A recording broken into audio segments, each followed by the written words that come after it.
तो आज हम लोग एक जो प्रसंग कर रहे हैं आपने देखा ही है। क्यों रामचरितमानस में तुलसीदास जी ने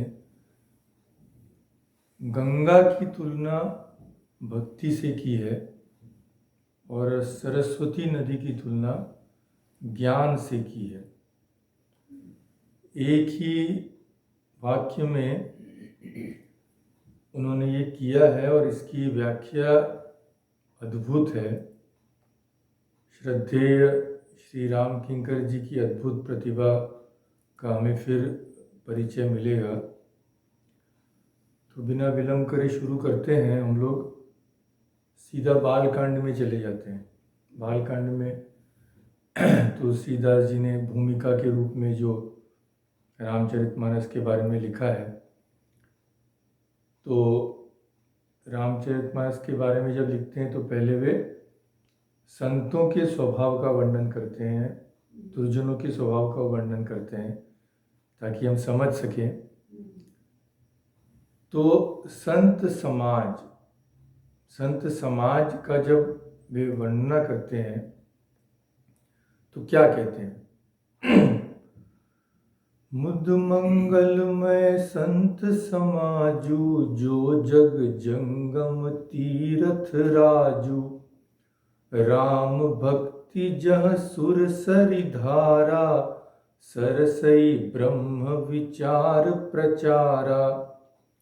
मुद मंगलमय है संत समाज, आनंददायक है और मंगलमय है।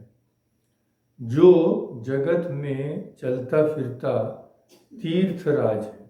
संत समाज की तुलना की गई है तीर्थराज से। तीर्थराज यानी प्रयाग। प्रयाग में क्या है? त्रिवेणी संगम। तो कहते हैं राम भक्ति जहाँ सुरसरी धारा। राम भक्ति रूप गंगा की जहाँ धारा बहती है और सरसई ब्रह्म विचार प्रचारा, और ब्रह्म विचार का प्रचार रूपी सरस्वती जी भी जहाँ बहती है। विधि निषेधमय कलिमल हरनी, करम कथा रविनंदनी बरनी। हरि हरि कथा विराजति बेनी, सुनत सकल मुद मंगल देनी। और हम जानते हैं गंगा जी सरस्वती के अलावा वहाँ यमुना जी भी है। तो यमुना जी की तुलना किससे करी गई है?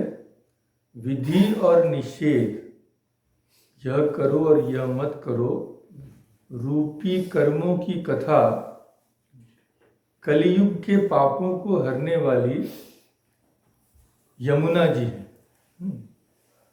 और भगवान विष्णु और शंकर जी की कथाएं त्रिवेणी रूप से सुशोभित हैं। तो इस तरह तुलसीदास जी हमें बताते हैं कि गंगा है भक्ति स्वरूपिणी और सरस्वती जी हैं ज्ञान रूपिणी, और यमुना जी की तुलना वे कर्मों से करते हैं, कर्म से करते हैं।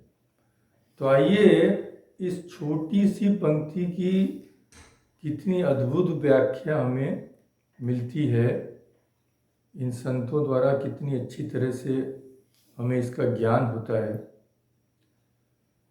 तो आइए सीधे श्री राम किंकर जी के वचन पर चले जाते हैं और एक दो उद्धरण मैं आपको बीच में भागवत से भी दूंगा। तो उक्त पंक्तियों द्वारा गोस्वामी जी की समन्वय साधना और ज्ञान, कर्म तथा भक्ति संबंधी मान्यताओं पर अब बहुत अच्छा प्रकाश पड़ता है। हम जानते हैं कि अधिकांश तीर्थों का संबंध किसी न किसी नदी से है, किंतु तीर्थ या राज प्रयाग में एकमात्र यही है जहाँ 3 नदियों का अनोखा संगम है, गंगा, यमुना जी और सरस्वती जी। इस संगम से ही गोस्वामी जी समन्वय का सूत्र ग्रहण करते हैं। तीर्थ और तीर्थराज की तुलना संभवतः वे आचार्य और संत परंपरा से करते हैं। तो तीर्थ हुए आचार्य, तीर्थराज जहाँ मानो अनेक आचार्यों का संगम है, वह हुआ संत समाज। तो अधिकांश आचार्य ज्ञान, भक्ति अथवा कर्म में से किसी एक की श्रेष्ठता प्रतिपादित करते हैं। भक्ति के आचार्य हुए जैसे चैतन्य महाप्रभु और उनके शिष्य, वे भक्ति पर अधिक जोर देते थे। शंकराचार्य भगवान का ज्ञान पर अधिक रुझान था, ऐसा कहा जाता है। तो आचार्यों का किसी किसी पद के प्रति रुझान हम देखते हैं और उसकी विशिष्टता के पक्ष को समाज के समक्ष उन्होंने उपस्थित किया। परंतु संत परंपरा ने ज्ञान, भक्ति और कर्म के समन्वय को ही मंगल के लिए आवश्यक माना है। तो यदि हम एक संत को न देखें, हम संत परंपरा पर गौर करें, तब हमें एक समन्वय मिलता है। और इस युग में स्वामी विवेकानंद जी ने भी हमें इन योगों का समन्वय किया। तो देखिए, भक्ति की तुलना गंगा जी से की गई। तो गंगा जी की कथा तो आप लोग जानते ही हैं। गंगा जी पृथ्वी पर किस तरह से आई थी, हवा जी जानती हैं? किसने लाया था गंगा जी को? हाँ, तो हम सौभाग्यवान हैं कि हमारे पास ऐसे ज्ञानी श्रोता हैं। तो भागीरथ जी की तपस्या से गंगा जी आई थी। गंगा जी राजी हो गई थी, पर उन्होंने भागीरथ से पूछा था। क्या पूछा था वह भी आप जानते हैं कि मैं आ तो जाऊंगी, किंतु कोपि धारयिता वेगम पतंत्या में मही तले, अन्यथा भूतलम भीत्वा नृपयास्य रसातलम। बोले, जिस समय मैं स्वर्ग से पृथ्वी तल पर गिरूं, उस समय मेरे वेग को धारण कौन कर सकता है? अगर ऐसा कोई नहीं मिला तुम्हें, तो मैं पृथ्वी फोड़ के रसातल में चले जाऊंगी, तो मेरा आना निष्प्रयोजन हो जाएगा। तो गंगा जी जब ब्रह्मा के कमंडलू से विनिश्रित होकर मृत्युलोक की ओर चली, तब प्रत्येक के अंतःकरण में यह भय समाया हुआ था कि मृत्युलोक में उनके वेग को रोक पाना क्या संभव होगा। कहीं ऐसा न हो कि पृथ्वी पर आकर भी वे टिक न सके और उनकी वेगवती धारा पाताल में समा जाए। तो जब ऐसा प्रश्न गंगा जी ने किया, तो भागीरथ ने उन्हें यह कहकर निश्चिंत किया, क्या? धारयिष्यति ते वेगम रुद्रस त्वात्मा शरीरिणाम यस्मिन्नोतमिदं प्रोतम विश्वम शाटीव तंतुषु। समस्त प्राणियों के आत्मा। अब देखिए, गौर करने वाली बात देखिए, ये सब हम लोग की दृष्टि इन पर जाती नहीं। उन्होंने शंकर जी को कोई सीमित अर्थ में नहीं कहा है। कहते समस्त प्राणियों की आत्मा, जो ईश्वर समस्त ब्रह्मांड में व्याप्त है। तो समस्त प्राणियों की आत्मा रुद्रदेव तुम्हारा वेग धारण कर लेंगे, क्योंकि जैसे वस्त्रों में सूत ओत प्रोत हैं, वैसे ही यह सारा विश्व भगवान रुद्र में ही ओत प्रोत है। तो वेगवती गंगा ब्रह्मलोक से उतरकर भूत भावन शंकर जी की जटा में स्थित हो गई। इस तरह शिव की जटा ही गंगा की आधार भूमि बनी। तो यह तो हम जानते हैं। अब गंगा जी में और भक्ति में समानता क्या हुई? तो गंगा जी की जो कथा है उससे यह बात सिद्ध होती है कि गंगा जी को मर्त्य लोक में लाना, पृथ्वी पर लाना हम सब के लिए कोई सरल काम नहीं था, क्योंकि भागीरथ के पिता ने भी तपस्या की थी, उनके पिता ने भी तपस्या की थी, पर वे विफल हो गए थे।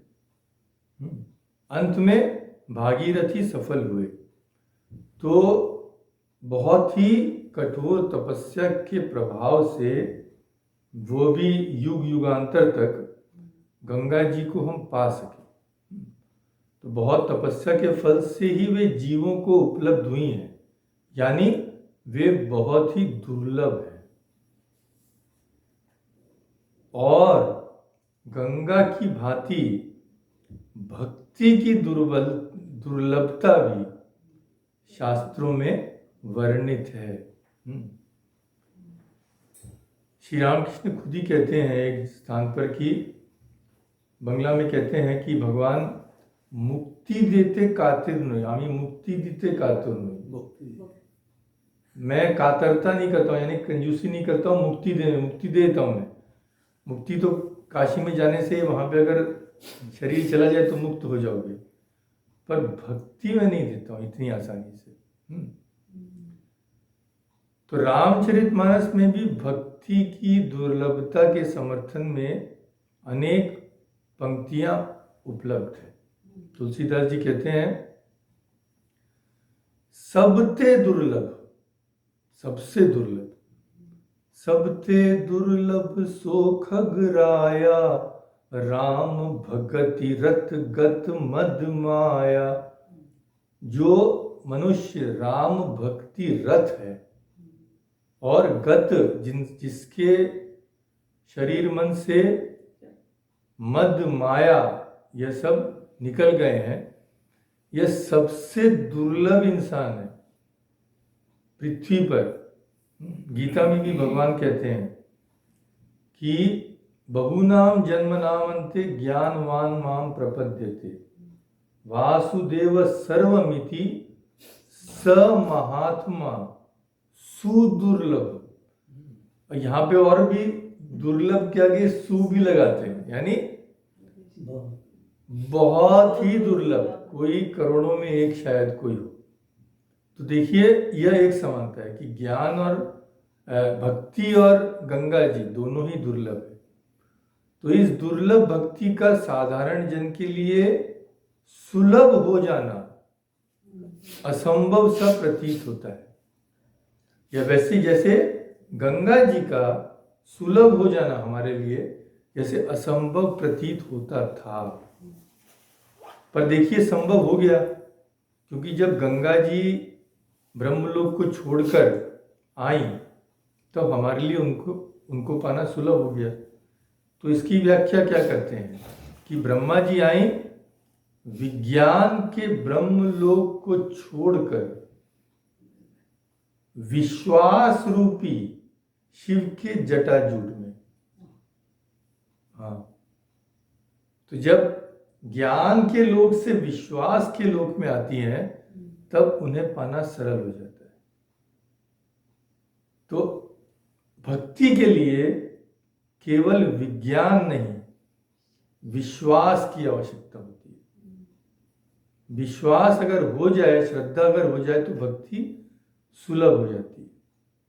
इसलिए तुलसीदास जी कहते हैं, बिनु विश्वास भक्ति नहीं, बिनु विश्वास भक्ति नहीं, तेहु बिनु द्रवहि न राम, राम कृपा बिनु सपने हूँ, जीवन लह विश्राम। तो बिना विश्वास के भक्ति नहीं होती, भक्ति बिना राम द्रवित नहीं होते, और जब तक राम की कृपा न हो तब तक जीवों को विश्राम होना असंभव है। तो व्यक्ति जिसे पुरुषार्थ या ज्ञान के माध्यम से कोई पाता है, वयस्क व्यक्ति, कोई एडल्ट आदमी ज्ञान के माध्यम से, पुरुषार्थ के माध्यम से जिसे पाता है, नन्हा सा बालक असमर्थ होते हुए भी विश्वास के बल पर वही सब कुछ पा लेता है। उसे अपनी योग्यता पर कोई भरोसा नहीं होता, किंतु मां के वात्सल्य का विश्वास ही उसे निश्चित बना देता है। तो विज्ञान के स्थान पर विश्वास पर आधारित यह भक्ति ही गंगा के समान अवतीर्ण होकर जन जन को धन्य बनाती है। साधारण व्यक्ति के लिए ब्रह्म का दार्शनिक विवेचन ग्रहण कर पाना प्रायः असंभव ही है। ठीक ठीक उसे हृदयंगम करना असंभव है, चाहे वह भले ही कितने भी शास्त्र पढ़ ले। तो उसके लिए फिर पथ क्या रह जाता है? उसके लिए तो कृतज्ञता पूर्वक उनके गुणों में गोते लगाना ही यथेष्ट होता है। भक्ति में एक साधारण ग्रामीण गदगद भाव से गंगा में गोते लगाता हुआ स्वयं को शीतल और पाप मुक्त अनुभव करता है। तो यहाँ क्या, कौन सी शक्ति काम कर रही है? उस ग्रामीण में क्या विज्ञान है? कौन सा उसने साइंस पढ़ा है? पर विश्वास के बल पर ही उसे गंगा जी के पुनीत स्पर्श मिलता है। तो भक्ति तो दुर्लभ है, जैसा हमने पहले देखा। और विनय पत्रिका में गोस्वामी जी ने भक्ति की दुर्लभता की ओर इंगित करते हुए यह भी कहा है कि रघुपति भक्ति करत कठिनाई, ये करने में कठिन है। कहत सुगम करनी अपार, जाने सोई जेही बनी आई। कहना तो सहज है, भक्ति करो, पर उसे करना कठिन है। इसे वही जानता है जिससे वह करते बन गई है। किसी के लिए सुलभ भी हो जाता है। किस तरह से? जो जेहि कला कुशलता कहे सोई, सुलभ सदा सुखकारी। सफरी सन्मुख जल प्रवाह में, सुरसरी बहे गज भारी। नदी के प्रवाह में गज यानी हाथी तो बह जाता है, पर मछली तो जो जिस कला में चतुर है उसके लिए वह सरल और सदा सुख देने वाली है। जैसे छोटी सी मछली तो गंगा जी की धारा के सामने चली जाती है, पर बड़ा हाथी वहां बह जाता है। फिर कहते हैं, सकल दृश्य निज उदर मेली, सोवै निद्रा तजी जोगी। सोई हरिपद अनुभवै परम सुख, अतिशय द्वैत वियोगी। जो योगी इस सारे संसार को माया, ब्रह्म में माया को समेट कर परमेश्वर रूप कारण में कार्य रूप जगत का लय करके अज्ञान निद्रा को त्याग कर सोता है, वही भगवान के परम पद के परमानंद की प्रत्यक्ष अनुभूति कर सकता है। तो ऐसा करना बिल्कुल ही सरल तो नहीं है, ये हम जानते हैं। इस तरह से भक्ति की दुर्लभता के बारे में तुलसीदास जी कहते हैं, पर मजे की बात यह है भक्ति की सुगमता भी बताते हैं। कहते हैं, कहूहु भक्ति पथ कवन प्रयासा। बोलो, भक्ति में तुम्हें क्या प्रयास करना पड़ता है? जोग नमक जप तप उपवासा। ना तुमको योग करना पड़ता है, ना तुमको बहुत बार जप करना पड़ता है, ना तुमको तपस्या करनी पड़ती है। तो बोलो उसमें कौन सा प्रयास करना पड़ता है? और फिर जप के बारे में भी कहते हैं कि जप करना कितना सरल है। भाव कुभाव अनख आलस हूं, नाम जपत मंगल दिशि दसहूं। भाव कुभाव आलस में ही भले तुम करो, अगर तुम भगवान का नाम करोगे तो चारों तरफ मंगल ही मंगल हो जाएगा। तो ये दोनों बातें हमें तुलसीदास जी के रामचरितमानस में मिलती है। तो यह भक्ति गंगा का वह रूप है जो साधारण मर्त्य धर्मा मानव को भी आश्वस्त करता है कि वह भी भगवान की कृपा का अधिकारी हो सकता है। दुर्लभ भी सुलभ हो जाता है यह बात। तो संत समाज की तुलना प्रयाग से की। संत समाज प्रधानतः इसी भक्ति का प्रचारक है। हिमगिरी के शिखरों से तीर्थराज प्रयाग तक पहुंचते पहुंचते गंगा में अनगिनत नदी नाले मिलकर उनसे एकाकार हो जाते हैं। अपने तट पर स्थित लाख लाख निवासियों के जीवन की हर परिस्थिति में वे सहायिका हैं। स्वार्थ और परमार्थ दोनों की सिद्धि के लिए प्राणी गंगा का आश्रय ग्रहण करता है। यानी वही गंगा जो दुर्लभ थी अब कैसे सबको प्राप्त हो गई। गंगा किसान के लिए धान्य देती है, उनका जल स्वच्छता और तृप्ति देता है। न केवल जीवन काल में अपितु मृत्यु के समय भी गंगा तट पर पहुंचने की बलवती आकांक्षा मनुष्य को व्याकुल बना देती है। गंगा तट पर उसकी चिता सजाई जाती है। काशी में, वाराणसी में मणिकर्णिका घाट इत्यादि सब गंगा तट पर स्थित हैं। तो गंगा तट पर उसकी चिता सजाई जाती है, वह भस्म हो जाता है, भस्म होकर राख रह जाती है। राख के रूप में परिणत उसका शरीर गंगा में बहा दिया जाता है। क्यों? क्योंकि उसका ये विश्वास है कि जीवन में भले ही उससे अनगिनत त्रुटियां हुई हों, किंतु पतित पावनी गंगा के स्पर्श से वे सब धुल जाएंगी। उसे मृत्यु के पश्चात भी गंगा जी के प्रभाव से विष्णु अथवा शिवलोक प्राप्त हो जाएगा। तो इस पर एक बहुत ही अद्भुत बात रहीम ने कही। मैंने उनकी कहने की कला देखी है। एक ही बात तुलसीदास जी ने भी कही है, हम लोग दोनों को ही पढ़ेंगे। तो रहीम जी कहते हैं, माँ गंगे, मैं जानता हूं कि मृत्यु के पश्चात तुम्हारी कृपा से मैं शिव जी भी बन सकता हूं, विष्णु जी भी बन सकता हूं। यानी इसको बोलते हैं सामीप्य मुक्ति, सायुज्य मुक्ति, सारूप्य मुक्ति, ऐसे कई तरह की मुक्ति है। तो सारूप्य मुक्ति यानी भगवान का रूप प्राप्त कर लेना।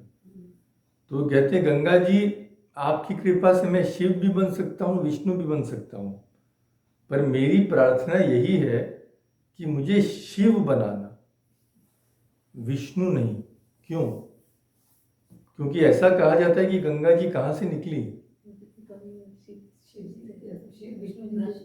विष्णु जी के चरण से गंगा की उत्पत्ति हुई है। तो अगर मुझे विष्णु बना देंगे तो आप मेरी चरणों में रहेंगे, जो मुझे बिल्कुल ही असह्य होगा मेरे लिए। हाँ, पर मेरे को अगर शिव जी बना देंगी तो आप सर्वदा मेरे मस्तक पर रहेंगे। तो एक ही चीज तुलसीदास जी भी कहते हैं। देखिए संतों का किस तरह एक ही स्वर गूंजता है। तुलसीदास जी कहते हैं, बारी तिहारी निहारी मुरारी भय। देखिए कविता देखिए, वारी तिहारी निहारी मुरारी भय, पर से पद पापुल होंगो। अगर मैं मुरारी बन गया तुम्हारी कृपा से, तो अगर तुम मेरे पांव पर रहो तो पापुल होंगो, मेरा पाप होगा। ईशु है शीशु धराओ पे डराओ प्रभु, की ममता बड़े दोष दहोंगो। ये बहुत बड़ा दोष हो जाएगा मेरे लिए। पर वरु बार ही बार शरीर धरो, रघुवीर को वह तब तीर रहोंगो। तो बोलते हैं गंगे तुम्हारे जल के दर्शन के प्रभाव से यदि मैं विष्णु हो गया तो अपने चरणों से तुम्हारा स्पर्श होने के कारण मुझे पाप लगेगा। और वे और भी अधिक बोलते हैं कि यदि महादेव हो गया तो सिर पर धारण करने से मुझे डर है कि इस प्रकार अपने प्रभु भगवान शंकर जी की समता करने के कारण बड़ा भारी अपराध हो जाएगा, क्योंकि मैं और मेरे प्रभु एक कैसे हो सकते हैं? तो दोनों तरह से ही माना गया। तो क्या करना है? बोले इसीलिए भले ही मुझे बार बार शरीर धारण करना पड़े, मैं तो ना विष्णु होऊंगा ना शंकर जी होऊंगा, मैं तो रघुनाथ जी का दास ही रहूंगा। तो अद्भुत है। तो वात्सल्यमयी भक्ति गंगा के प्रति भी यही श्रद्धा भारतीय जन मन को अनुप्राणित करती है। सभी भक्तिमान पुरुष नर नारी अपनी छोटी से छोटी आवश्यकताओं के लिए भी प्रभु से ही प्रार्थना करते हैं। न केवल परमार्थ अपितु स्वार्थ भी भगवत कृपा से ही सिद्ध हो सकता है। यह आश्वासन उन्हें आत्मग्लानि से बचाता है। आत्मग्लानि यानी क्या? अरे भाई किसी व्यक्ति से मांगने गए, हो गया, कुछ मांगा, उसके सामने कभी सिर नहीं उठा पाओगे। ये तो अब घटना तो आप जानते हैं कि जब श्री राम कृष्ण जब अपने महासमाधि में जाने वाले थे, तब उसके बाद शारदा देवी को बहुत विपत्तियां सहन करनी पड़ी थी। इतनी विपत्तियां कि एक समय चावल तो भी उगा लेती थी, पर चावल के साथ नमक भी नहीं रहता था, इतना दारिद्र। तो श्री रामकृष्ण पहले ही समझ गए थे ऐसा होने वाला है, इसीलिए उन्होंने उनसे कहा था कि मेरे जाने के बाद तुम जो उगा सकती हो उगाना, उससे संतुष्ट रहना, पर किसी के आगे हाथ मत फैलाना। अगर हाथ फैलाओगी तो अपना सिर मानो उसे दे दोगी। तो आत्मग्लानि है ये मनुष्य के लिए, किसी और के सामने हाथ फैलाए। पर जो मांगना है अगर भगवान से ही मांगे तो ग्लानि कैसी? तो स्वार्थ भी भगवत कृपा से सिद्ध हो सकता है। यह आश्वासन मनुष्य को आत्मग्लानि से भी बचाता है, क्योंकि उसे ज्ञात है कि मांगने पर समाज में व्यक्ति का सम्मान नहीं रह जाता। एकमात्र भगवान ही ऐसे हैं, भगवान रामचंद्र जी के जीवन में हम देखते हैं, जो मांगने वाले को भी सम्मान देते हैं। कैसे? सुग्रीव ने उनसे याचना की थी, विभीषण। तो ये लोग राज्य या अन्य कामनाओं से प्रेरित होकर प्रभु के शरण में गए थे। तो कामना की पूर्ति तो हुई, कामना पूर्ति के साथ साथ मित्र बन गए और सम्मान भी प्राप्त किया। तो इसीलिए गीता में भी है और तुलसीदास जी भी कहते हैं कि भक्तों की जब गणना करते हैं कितनी प्रकार के भक्त हैं, तो न केवल जिज्ञासु और ज्ञानियों का नाम लेते हैं, अपितु आर्त और अर्थार्थी को भी उसी श्रेणी में लेते हैं। आर्त यानी जो किसी संकट से बचना चाहता है, अर्थार्थी यानी जो अर्थ चाहता है, जो संसार में भोग करना चाहता है। तो कहते हैं राम भगत जग चारि प्रकार। तो चार प्रकार के लोग ही राम के भक्त हैं। ज्ञानी विज्ञानी तो हैं, जिज्ञासु तो हैं, पर जो किसी कष्ट का लाघव करने के लिए भगवान के पास गए हैं। अरे भाई भगवान के पास ही तो गए हैं, किसी मिनिस्टर के पास, किसी सेठ जी के पास तो नहीं गए। तो ये क्या कम है? मनुष्य की ओर बिल्कुल नहीं देखना, जो भी कुछ चाहिए केवल एक मात्र भगवान पर भरोसा करना, ये कम नहीं है, बहुत बड़ी बात है। तो इसीलिए कहते हैं राम भगत जग चारि प्रकारा, सुकृति चारियु अनग उदार। चारों ही सुकृतिवान है, चाहे वे किसी स्वार्थ के लिए भी भगवान के पास जाए। तो यह जो उदारता है, भक्ति यानी सबको समेट लेती है, किसी को बाहर नहीं रखती है कि नहीं। तो गंगा जी किसी को बाहर रखती है क्या?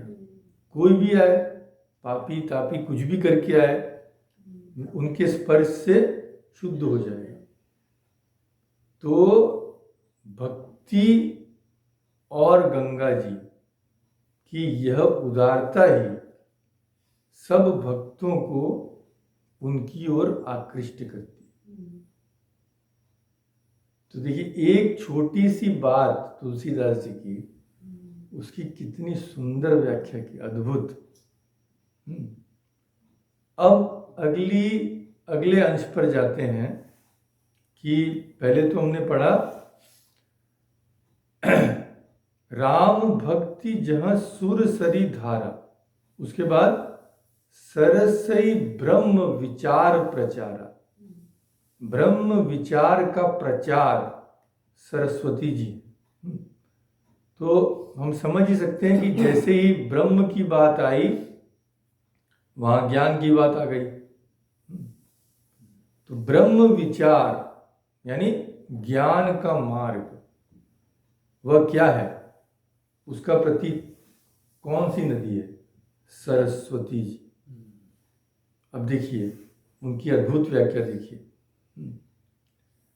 तो हम जानते ही हैं कि तीर्थराज प्रयाग में गंगा जी और यमुना जी का तो प्रत्यक्ष दर्शन होता है, वे आके मिलते हैं।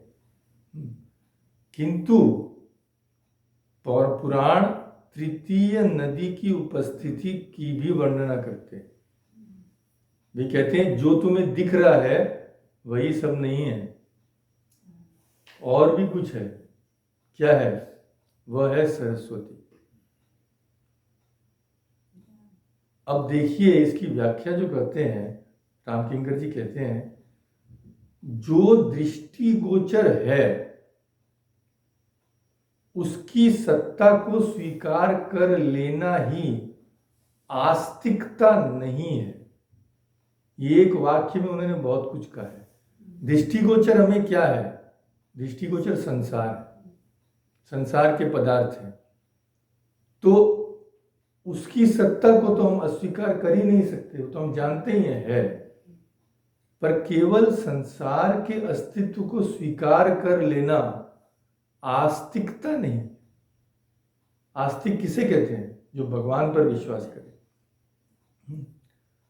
प्रत्यक्ष के प्रति आग्रह का माने बात दूसरी है। जो दिख रहा है, जो प्रत्यक्ष है, उसके प्रति आग्रह अधिक अगर हो तो वह नास्तिकता का मूल आधार है। नास्तिक कौन है? जो प्रत्यक्ष जगत को ही मानता है। कठोपनिषद में यमराज जी कहते हैं नचिकेता से कि नास्तिक कौन है? जो कहता है अयम लोको नास्ति पर इति। अयम लोको अस्ति पर नास्ति इति। परलोक बोल के कुछ नहीं है, ये जो यही है, बस मर जाओगे सब खत्म हो जाएगा। तो ऋणम कृत्वा घृतम पिबती, माने जो ऋण लेके भी तुम घी पियो, और जब मर जाएगा तो किससे पैसे वसूल करेगा वो?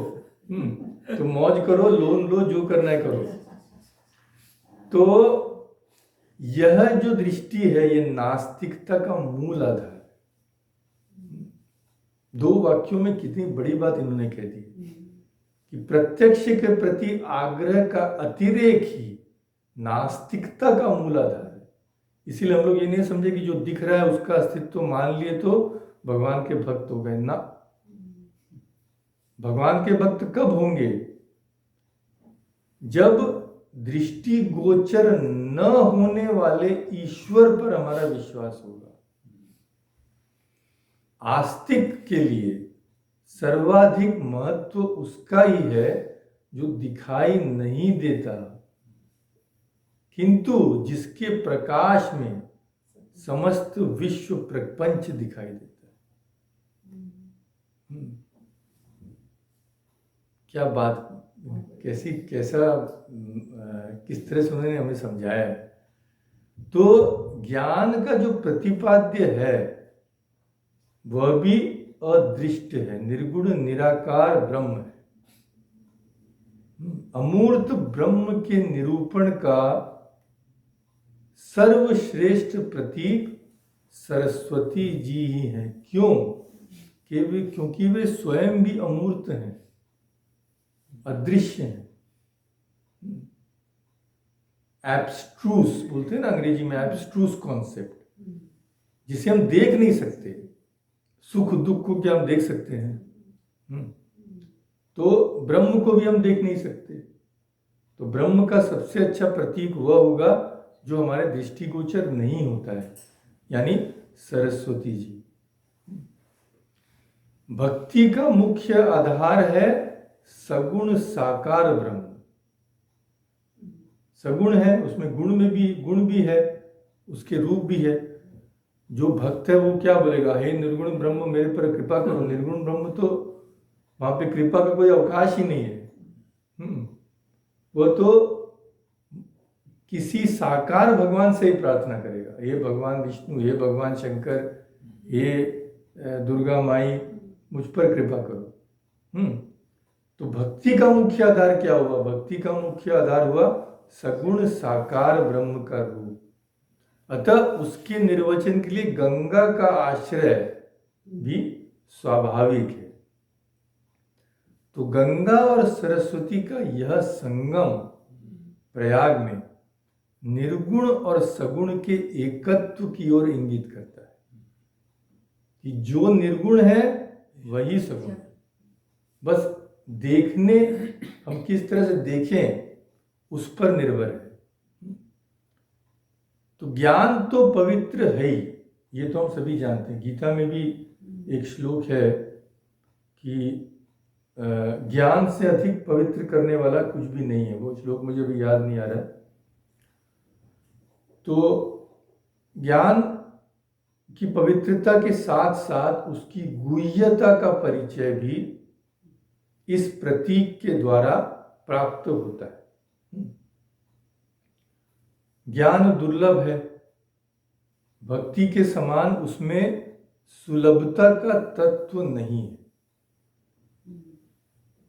भगवान कृष्ण भी बोलते हैं गीता में कि तुम अगर ज्ञान की साधना करोगे, अमूर्त की साधना करोगे तो बहुत कष्ट है उसमें सुलभ कर देने वाला कोई तत्व है ही नहीं। तुलसीदास जी भी कहते हैं, कहीं संत मुनि वेद पुराना, नहीं कछु दुर्लभ ज्ञान समान। संत समाज में जहां भक्ति और कर्म का खुला निरूपण है, वहां ज्ञान के निरूपण में गोप्यता का आश्रय लिया जाता है, क्योंकि ज्ञान का अधिकारी बहुत कठिनाई से प्राप्त होता है। तो क्या होता है, ज्ञान सबके लिए है नहीं, ज्ञान की धारणा करना भी सबके लिए असंभव है। अब होता क्या है, जो आजकल हो रहा है कि बड़े बड़े लेक्चर सुन लिए अद्वैत वेदांत इस तरह से, और बुद्धि उसको लेने के लिए प्रस्तुत नहीं है, तो क्या होता है, सर्वनाश होता है। क्योंकि अशुद्ध बुद्धि में ये जो ज्ञान का अहंकार होता है, यह अभिमान की सृष्टि करता है कि मैं बहुत बड़ा ज्ञानी हो गया हूं। अब भक्ति में क्या होता है, भक्ति में हमारे पूजनीय, हमारे प्रतिपाद्य ईश्वर है, ईश्वर का ही गौरव है। ईश्वर महान होते हैं और भक्त लघु होता है। तो ईश्वर की महत्ता और स्वयं की लघुता के मान से भक्ति का उदय होता है। कर्म में भी यही बात है। कर्म का उद्देश्य विराट का परिचय देते हुए व्यक्ति को कर्तव्य से सजग कराना है। व्यक्ति विराट विश्व और समाज का एक अंग है, छोटा सा अंग। अंग का क्या कर्तव्य है? अंग का कर्तव्य है कि वह विराट की सेवा करे। हमारे शरीर में एक एक सेल है छोटे छोटे, वे सब मिलकर क्या कर रहे हैं? वे सब मिलकर इस शरीर को जिंदा रख रहे हैं, क्योंकि अंग का कर्तव्य है विराट के लिए काम में आना। तो वहां भी मनुष्य स्वयं को बहुत छोटा अनुभव करता है, जैसा भक्ति में करता है। तो भक्ति और कर्म का निरूपण प्रत्येक मनुष्य के लिए सार्थक है, उपादेय है, ग्रहण करने योग्य है। किंतु ज्ञान क्या कहता है? कि जीव और ब्रह्म एक है। सोहमस्मि इति वृत्ति अखंडा, दीप शिखा सोई परम प्रचंडा। एक भयंकर शिखा जल रही है, ज्ञान अग्नि जल रही है, जिसमें सब भस्म हो जाता है। तो एकत्व की दीप शिखा के प्रकाश में व्यक्ति उलझी हुई ग्रंथि को सुलझा ले, यानी उस ज्ञान का तेज ऐसा हो कि मनुष्य की दुविधाएं सुलझ जाए उस प्रकाश में। पर भय भी है कि इतनी भयंकर जब अग्नि जल रही है तब वे हमें ही न जला दे। ये ज्ञान में भय है। ये दीप शिखा की प्रचंड लौ कहीं आग न लगा दे। यह आग लगाना क्या है हम देखते हैं। एकमात्र शुद्ध अहम का पूर्ण बोध सच्चा ज्ञान है। शुद्ध अहम होना चाहिए। पर हम जो अभी अहम जिसे कह रहे हैं वह अशुद्ध से भी अशुद्ध है, क्योंकि इसमें हमारा मन, हमारी बुद्धि, हमारी इंद्रियां, हमारे प्राण सब सम्मिलित है। ये शुद्ध नहीं है। मैं खाऊंगा, मैं जाऊंगा, मुझे भूख लगी है, मुझे यह चाहिए, ये शुद्ध अहम है क्या? यह तो अहम को शरीर से मिला देना है। जैसे ही अहम शरीर और मन से मिल गया वह अशुद्ध हो गया। तो सोहम या अहम ब्रह्मास्मि जब कहा जाता है तो वह इस अशुद्ध अहम को तो कहा जा ही नहीं सकता। वह शुद्ध अहम को ही कह सकते हैं। पर जिस अहम के हम अभ्यस्त हैं उसकी स्थिति तो द्वैत के बिना हो ही नहीं सकती। वह तो शरीर और मन से संबंधित है। तो इस अहम का आश्रय क्या है? ये जो हम अहम रात दिन बोलते रहते हैं, इस अहम का आश्रय क्या है? इस अहम का आश्रय है क्षुद्रता। क्षुद्रता कैसे आश्रय है? देखिए, मैं बड़ा ज्ञानी हूं, समझ लीजिए कोई कहता है। अगर यह प्रश्न किया जाए तुम ज्ञानी हो, तो पहला प्रश्न होगा किसकी तुलना में ज्ञानी? अगर मेरे से कोई कम ज्ञान वाला संसार में हो ही नहीं तो मैं बड़ा ज्ञानी हो सकता हूं क्या? स्वामी विवेकानंद जी इतने महान थे, क्यों? हम लोग की तुलना में। पर अगर विश्व में केवल विवेकानंद ही होते तो किसकी तुलना में वे महान होते? तो जब भी यह अहम, हमारा अशुद्ध अहम जब बलवान होता है तो इसका आश्रय है किसी दूसरे की निर्बलता। ये हम भले सब समय याद रखें, क्योंकि यहाँ पे सब कुछ रिलेटिव है, तुलनात्मक रूप से है। कोई अशुद्ध रहेगा ही नहीं तो शुद्ध शब्द का कोई अर्थ नहीं रहे बच जाएगा। शुद्ध है किसकी तुलना में? अशुद्ध की तुलना में। तो बुद्धिमत्ता के अहम के लिए बुद्धिहीन चाहिए। बलवत्ता का अहंकार निर्बल के समक्ष ही प्रकट होता है। यही स्थिति धन की है।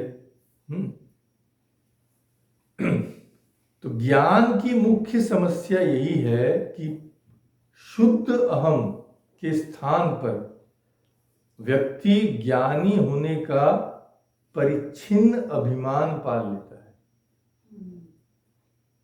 शुद्ध अहम तक पहुंचने का उसका सामर्थ्य नहीं है, अशुद्ध अहम को ही वह बढ़ा लेता है।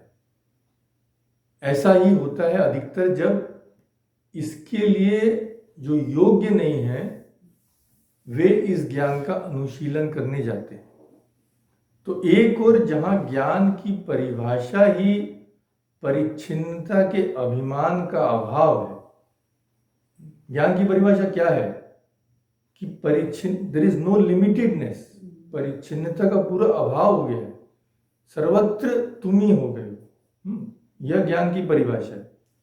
पर ज्ञान के अभिमान में जो उन्मत्त हो जाता है उसका क्या होता है? उसका यह होता है जो तुलसीदास जी कहते हैं कि ज्ञान मान जह एकौ नाही, देख ब्रह्म समान सब नाही। जे ज्ञानवान विमत्त, तब भव हरणि भक्ति न आदरी। जो ज्ञान में विमत्त हो जाता है, पागल हो जाता है, अहंकारी हो जाता है और अहंकारी होके भगवान की भक्ति का आदर नहीं करता, वह क्या होता है? वह पाई सुर दुर्लभ पदार्थ अपि परत हम देखत है, वो नीचे गिर जाता है।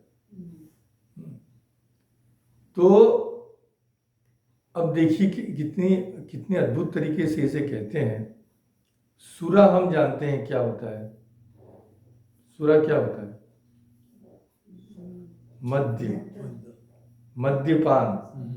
मद्यपान को सुरापान कहते हैं। तो सुरा किससे बनती है? सुरा उन्हीं पदार्थों से। सुरा के लिए तो कोई आकाश से कुछ लाता नहीं है।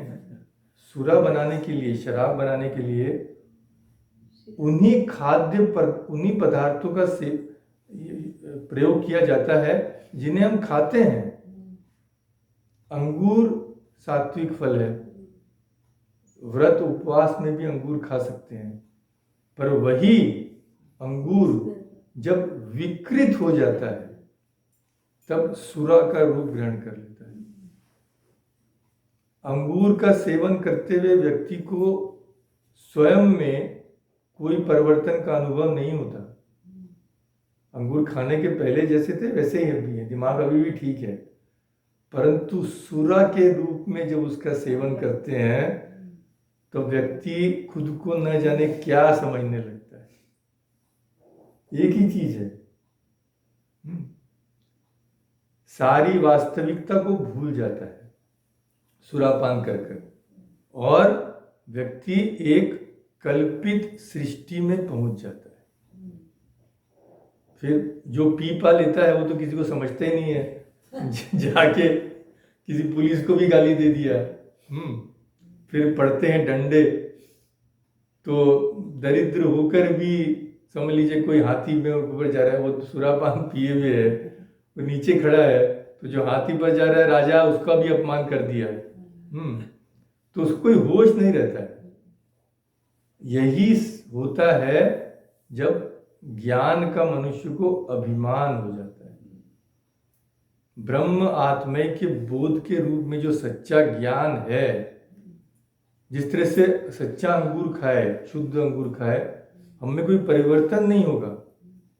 उसी तरह ब्रह्मात्मय के बोध के रूप में जो सच्चा ज्ञान है वह व्यक्ति को बाह्य रूप में परिवर्तित नहीं करता। परंतु जब ज्ञान का अभिमान होता है तब वह समझता है मैं बहुत ऊपर चला गया हूं और बाकी सब बहुत ही अज्ञानी है। तो ज्ञान और अभिमान के पार्थक्य के लिए गोस्वामी जी का प्रतीक सर्वश्रेष्ठ माध्यम है। जैसे सरस्वती जी होते हुए भी गुप्त है, उन्हें कोई देख नहीं सकता, वैसे ही सच्चा ज्ञान अगर किसी को हो तो वह उसे गुप्त रखता है। वो पोस्टर नहीं लगाता, आइए मैं बहुत बड़ा ज्ञानी हूँ, मेरे मेरे दर्शन कीजिए।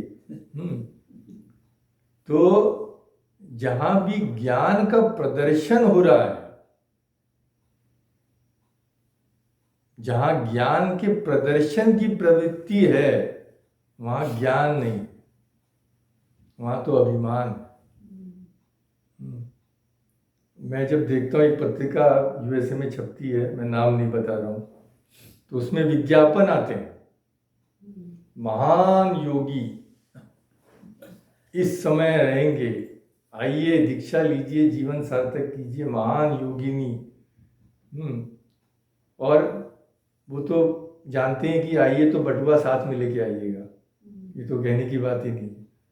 तो इस तरह से जहां ज्ञान का प्रदर्शन हो रहा है, वहां ज्ञान नहीं हो सकता। ज्ञान अदृश्य रहता है, जैसे सरस्वती जी अदृश्य रहती है। भगवान राम स्वयं अखंड ज्ञान घन है। ज्ञान अखंड एक सीतावर कहकर तुलसीदास जी उनके तात्विक रूप का परिचय देते हैं। भगवान राम कौन थे? भगवान राम दशरथ के बेटे थे, तब तो चले गए हैं वो, तो क्यों उनका नाम जप रहे हैं? नहीं, वो तो माया से उन्होंने रूप धरा है, पर उनका असल स्वरूप क्या है? भगवान का अखंड ज्ञान घन है, ज्ञान का कभी लोप नहीं हो सकता। तो ज्ञान के अखंड घन है श्री रामचंद्र जी, श्री कृष्ण जी सभी, पर व्यवहार में श्री राम जी की कर्तव्य परायणता और गुरुजनों के प्रति भक्ति का ही परिचय बार बार प्राप्त होता है। वे कभी ये दिखाते नहीं कि वे साधारण मनुष्य से ऊपर है। भगवान जब दशरथ जी की मृत्यु हो जाती है तो भगवान के भी आंसू बहते हैं, पर दूसरी ओर देखिए रावण, जब मेघनाथ की मृत्यु होती है तो रावण ज्ञान का प्रदर्शन करता है, वैराग्य का उपदेश देता है। क्या कहता है? तब 10 कंद विविध विधि समुझाई सब नारी। सब नारियों को समझाता है। कौन? 10 कंद, जिसके 10 सिर हैं, रावण समझा रहा है। नश्वर रूप जगत यह देखो हृदय विचारी। विचार करके देखो, ये सारा जगत नश्वर है। अरे भाई, जब तुम ये सब उलट पलट कर्म करने गए थे तब तुम्हारा ज्ञान कहाँ चला गया था? तो यह ज्ञान नहीं है, ज्ञान के वेश में कुछ और है। हमारे श्री रामचंद्र जी ज्ञान के प्रति कितने प्रशांत हैं, पर प्रशांत होते हुए भी श्री राम लोक व्यवहार में भावुकता और सहृदयता से भरे हुए हैं। पर रावण में क्या है? भीतर में अशांति और पराजय का अनुभव है और वह ज्ञान का प्रदर्शन कर रहा है। उसका मिथ्या दंभ और अहम वास्तविकता को प्रकट होने से रोक रहा है। उसे सच्चा ज्ञान नहीं कह सकते। सच्चा ज्ञान तो सरस्वती जी की भांति गुप्त रहकर भक्ति और कर्म की गंगा गंगा यमुना में समाया रहता है। त्रिवेणी नाम की सार्थकता भी उसके ही माध्यम से चरितार्थ होती है। तो यमुना जी को कर्म से, यमुना जी की तुलना कर्म से कर कही गई है। अभी हमारे पास समय नहीं है, तो हम आज यही समाप्त करते हैं। एक एक वाक्य इनका, और कितनी अद्भुत इनकी प्रतिभा, जो इतनी छोटी सी पंक्ति का किस तरह से अर्थ किए हैं। ओम शांति शांति शांति। हरि ओम तत्सत। श्री राम कृष्ण परमस्तु।